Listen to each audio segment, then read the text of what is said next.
Hello, magandang araw po sa inyong lahat and welcome to our channel. I'm your classmate, Glenda, and ibang atmosphere natin ngayon. Actually, nasa isang probinsya ako at iniintay kong pagbuksan ako ng gate. Hindi pa ako binubuksan. Kaya vlog muna tayo. Okay.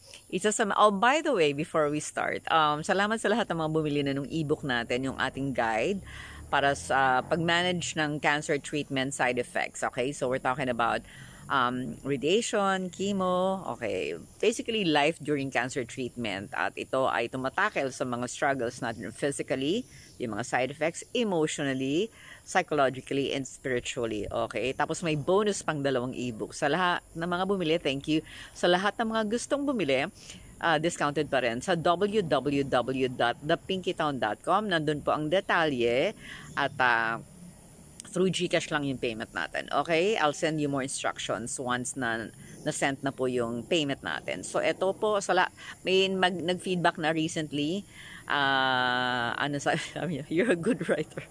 Thank you. Salamat po. So, may nakatulong sa kanya yung libro. Okay? Maraming salamat po. Ayun, ito, yung topic natin. May nag-message kasi nung isang araw na tinatanong niya kung pwede mag-juicing ang cancer patient. Okay, juicing, meron siya mga binanggit na gulay at prutas. Titingnan ko, baka bumubukas na eh. Andyan yung magbubukas ng gate. Wala pa, so vlog muna tayo. Okay, ako hindi ako nag-juicing. Okay, una, wala akong juicer. Pangalawa, hindi rin ako bumili kasi nasasayangan ako dun sa sapal or dun sa fiber. Kailangan ko ng fiber. Yung juicing gusto yun ng ibang mga friends natin kasi ayaw na nilang umuya para madali sa digestion. Ako naman kailangan ko yung fiber. Okay? Pag sinabi kasing pwede ba mag-juicing ang may cancer, tinatanong ko, naka-chemo po ba or hindi? Okay? Para din clear, pag naka-chemo kasi, di ba, bawal tayo sa mga raw vegetables. Ako kasi nagbe-blender po ako. Smoothie ang ginagawa ko kasama ang sapal. Kailangan may gulay, mas marami yung gulay. Pero kapag on treatment ka for cancer, di ba, bawal po yung mga vegetables, yung mga dahon-dahon kasi nandyan tumatama yung mga pesticides, okay? Wala tayong immunity, yung immune system natin, immunocompromised ang cancer patients. Dyan tumatama yung pesticides sa mga gulay na ganyan. Ano pa ba? E. coli. Ayan. Wala tayong, anumang bacteria, dumi. Okay? So, hindi enough yung hugas-hugas na ng tubig.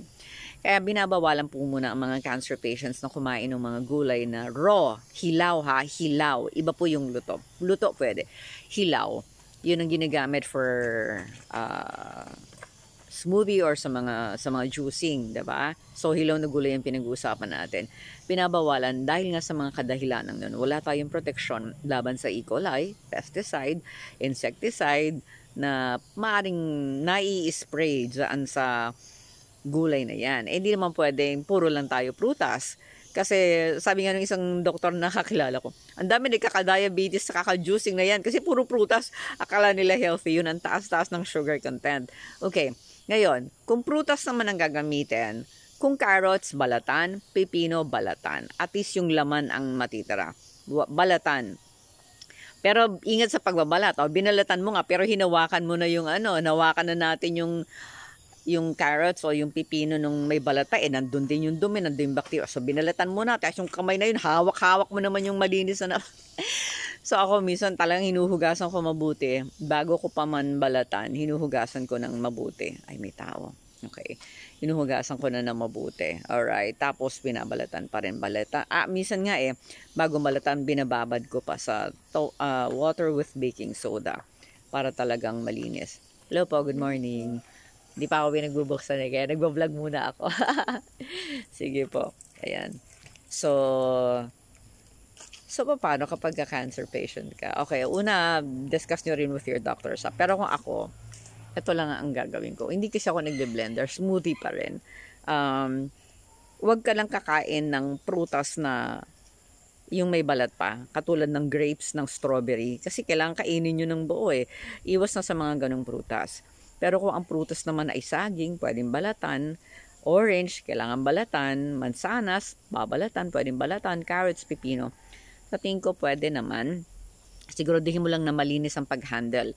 It's not just the nutrition that we are after. Make sure din na malinis. Kasi dumaan yun sa palengke, kung sino-sino naghahawak dyan.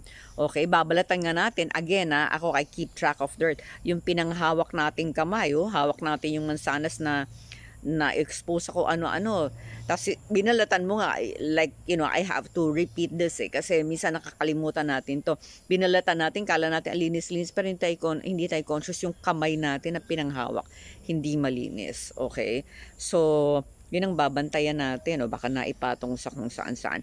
Now, dahil kailangan yan haluan ng gulay, yun lang yung tricky part doon.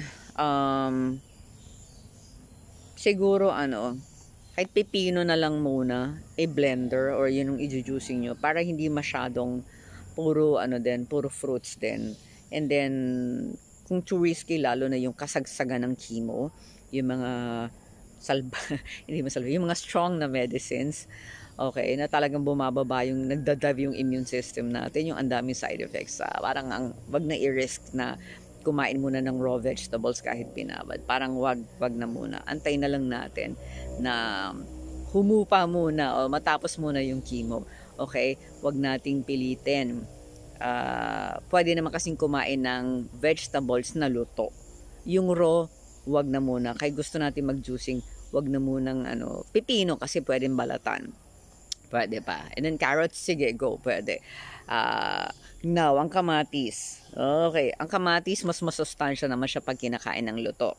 Pero dahil ang kamatis ay kailangan kainin ng buo na hindi pwedeng balatan, siguro iwas muna sa raw tomatoes. Okay?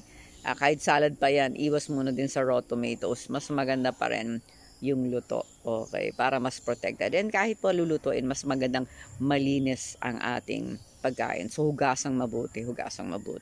Okay, so dito, usually when we talk about vegetables and fruits, ang nutrition lang ang titingnan natin. Pero malaking bagay po yung handling. Siguraduhin nating nahugasan niyang mabuti, kung pwede ibabad sa tubig na may baking soda.